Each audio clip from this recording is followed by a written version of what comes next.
6টা বাজে। নামাজ পড়ে নিয়েছি অনেক আগেই। ডাইনিং রুমের লাইটটা জ্বলছিল, অফ করে দিলাম। আর সেই সাথে সাথে আমার আজকের ব্লগটিও শুরু করলাম। আসসালামু আলাইকুম, আমি শিখা। কেমন আছেন সবাই? কুকিং হাউস ফ্যামিলিতে আপনাদের সবাইকে জানাই আরও একবার ওয়েলকাম। আশা করছি আপনারা সবাই ভালো আছেন, আর আমরাও আলহামদুলিল্লাহ ভালো আছি। আর এখন আমি ছাদে চলে এসেছি। আর বেশ কয়েকটা দিন হয়ে গিয়েছে আমার ছাদেও আসা হয় না। আর সকালে প্রকৃতিতে খুব মিষ্টি একটা ছোঁয়া থাকে, যেটা আমার কাছে খুবই ভালো লাগে। বিশেষ করে শীতকালের সকালের এই রোদটা গায়ে মাখতে কিন্তু খুবই ভালো লাগে। আসলে প্রাকৃতিক সৌন্দর্যের লীলা নিকেতন হচ্ছে আমাদের বাংলাদেশ। বাংলাদেশ হচ্ছে ষড়ঋতুর দেশ।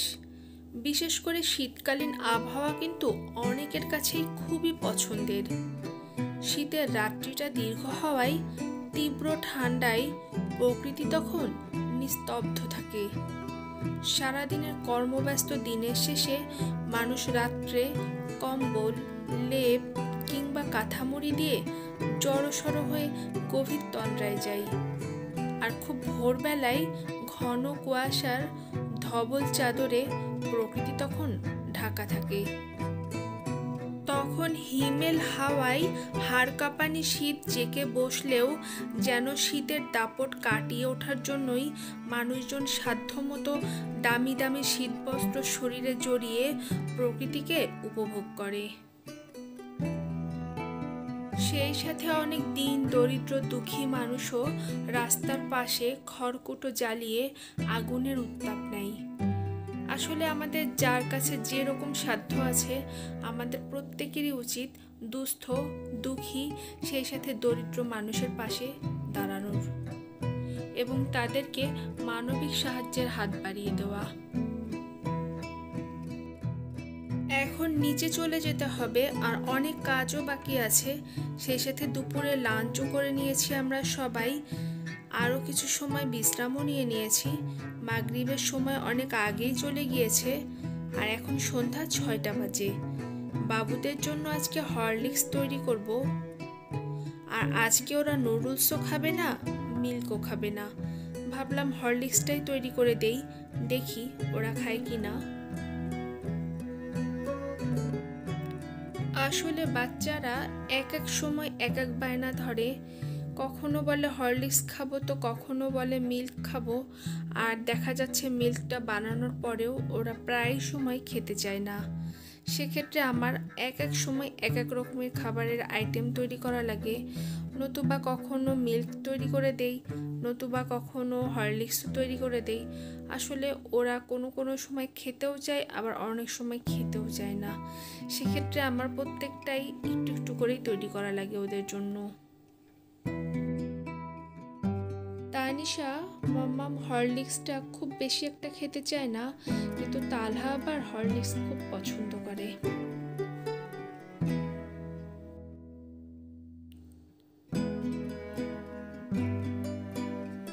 আজকে বিকেলের নাস্তার জন্য ভাবলাম পাকোড়া তৈরি করব। আর বছরের এই সময়টাই আমাদের বাজারে প্রচুর বাঁধাকপি পাওয়া যায়। তাই প্রিয়জনের জন্য ঝটপট যদি কোনো আইটেম তৈরি করে চমক দিতে চান, তাহলে পাকোড়ার রেসিপিটি তৈরি করতে পারেন।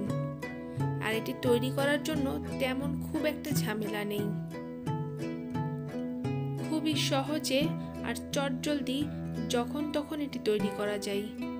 আর খেতেও কিন্তু অনেক সুস্বাদু। বিশেষ করে বাচ্চারা তো এই সবজিটি খেতেই চায় না। তো আপনি যদি অল্প ঝাল দিয়ে তৈরি করে দিতে পারেন, তো আমার মনে হয় বাচ্চারা এটি খুব সহজেই পছন্দ করবে।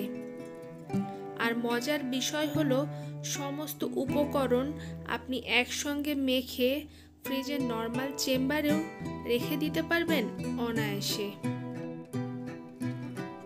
আর যখনই মন চাইবে তখনই এটি বের করে ভালো মতো ফ্রাই করেই সার্ভ করতে পারবেন।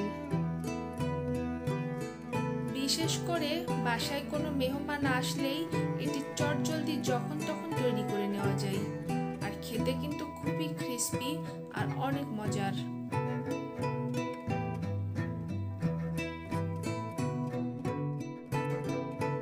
আর যে কোনো পাকোড়াই কিন্তু সসের সঙ্গে কিন্তু খেতে খুবই ভালো লাগে। আর এটা কেন জানি গরম গরমই বেশি মজা লাগে, আর আপনি এটা মুড়ির সঙ্গেও খেয়ে দেখতে পারেন। আমি এখনো জানি না আপনারা কারা কারা এখন পর্যন্ত আমার সাথেই আছেন, আর আজকের ভিডিওটি আপনাদের কাছে কেমন লেগেছে। যদি খুব ভালো লাগে তো আমার চ্যানেলটিকে সাবস্ক্রাইব করে আমার সাথেই থাকবেন। আর অলরেডি আপনারা যারা আমার সাথেই আছেন আপনাদের সবাইকে জানাই অসংখ্য ধন্যবাদ। আরও একটা মজার রেসিপি তৈরি করব, আর সেটা হচ্ছে ছোলা বা বুটের সালাদ। খুবই হেলদি একটি খাবার। অনেকেই রোজায় ইফতারের সময় এই রেসিপিটি তৈরি করেন। সারাদিন রোজা রাখার পর এরকম ছোলা বা বুট ভুনা না করে কাঁচা ছোলার ভিতর অল্প শসা কুচি, টমেটো কুচি, গাজর কুচি, সামান্য পরিমাণ পেঁয়াজ কুচি, কাঁচামরিচ কুচি, আদা কুচি, তার ভিতর সামান্য পরিমাণ চাট মশলা, গোলমরিচ পাউডার, বিট লবণ ও সামান্য পরিমাণ লবণ ও সরিষার তেল দিয়ে খুব ভালো মতো মিক্সড করে তৈরি করা যায়, আর এটি খেতে কিন্তু খুবই মজার। আর এটা বানিয়ে আপনারাও খেয়ে দেখতে পারেন, কিন্তু অসম্ভব মজার। আর এটা যে শুধুমাত্র ছোলা দিয়ে তৈরি করা যাবে তা কিন্তু নয়। এটা মটর, বুট, ছোলা বুট, চটপটি যেটা দিয়ে তৈরি করি আমরা, যে বুটটা ব্যবহার করি সেই বুট দিয়েও এটি তৈরি করা যেতে পারে। খুবই স্বাস্থ্যসম্মত একটি খাবার। আর এরকম চাট মশলা দিয়ে মাখিয়ে একবার খেয়ে দেখবেন, খুবই মজা লাগে। এটা সন্ধ্যার সময় কিংবা বিকেলের নাস্তায় তৈরি করতে পারেন, আর আমি কিন্তু এটা প্রায় সময় করে থাকি। আমার কাছে কিন্তু খেতে খুবই ভালো লাগে। আপনারা যদি কখনো এরকম রেসিপি তৈরি করেন অবশ্যই আমাকে কমেন্টস করে জানাতে কিন্তু ভুলবেন না।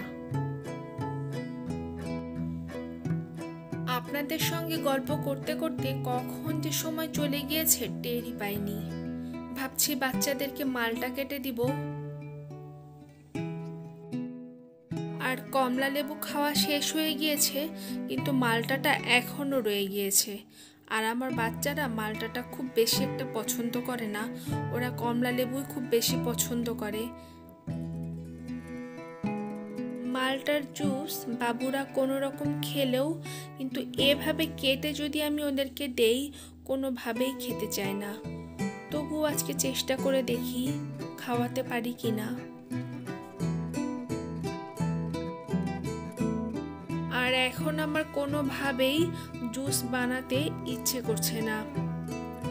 আর বিশেষ করে মালটা হচ্ছে ভিটামিন সি সমৃদ্ধ একটি ফল, যা বাচ্চারা কিংবা বড়রা সবার জন্যই অনেক উপকারী।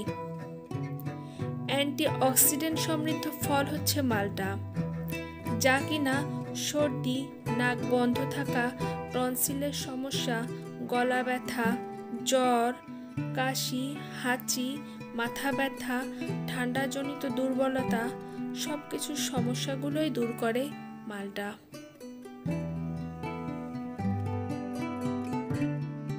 বিশেষ করে করোনাকালীন এই সময়ে মালটার মতো এরকম ভিটামিন সি সমৃদ্ধ একটি ফল শরীরের জন্য খুবই উপকারী।